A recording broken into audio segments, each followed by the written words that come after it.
حضرت صوبان رضی اللہ عنہ بیان کرتے ہیں، رسول اللہ صلی اللہ علیہ وآلہ وسلم نے فرمایا،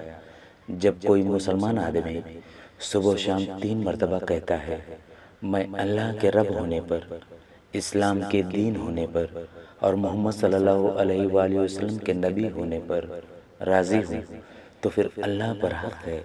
کہ وہ روز قیامت اس شخص کو راضی کرے۔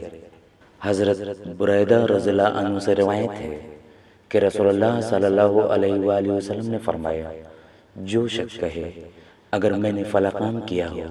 تو میں اسلام سے لا تعلق ہوں، اگر وہ جھوٹا ہے تو پھر وہ واقعتاً اسلام سے لا تعلق ہے، اور اگر وہ سچا ہے تو پھر بھی وہ صحیح سالم اسلام کی طرف نہیں لوٹے گا۔ حضرت ابن مسعود رضی اللہ عنہ سے روایت ہے کہ رسول اللہ صلی اللہ علیہ وآلہ وسلم نے فرمایا، اللہ نے صراط مستقیم کی مثال بیان فرمائی کہ راستے کے دونوں طرف 2 دیواریں ہیں، ان میں دروازے کھلے ہوئے ہیں اور دروازوں پر پردے لٹک رہے ہیں۔ راستے کے سرے پر ایک دائی ہے، وہ کہہ رہا ہے، سیدھے چلتے جاؤ، ٹیڑھے مت ہونا، اور اس کے اوپر ایک اور دائی ہے۔ جب کوئی شخص ان دروازوں میں سے کسی چیز کو کھولنے کا ارادہ کرتا ہے تو وہ کہتا ہے، تم پر افسوس ہے،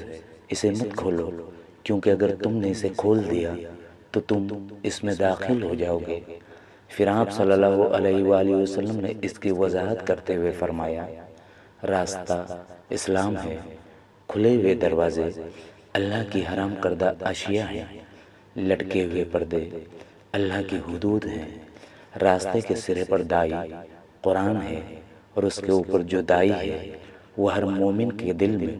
اللہ کا واعظ ہے۔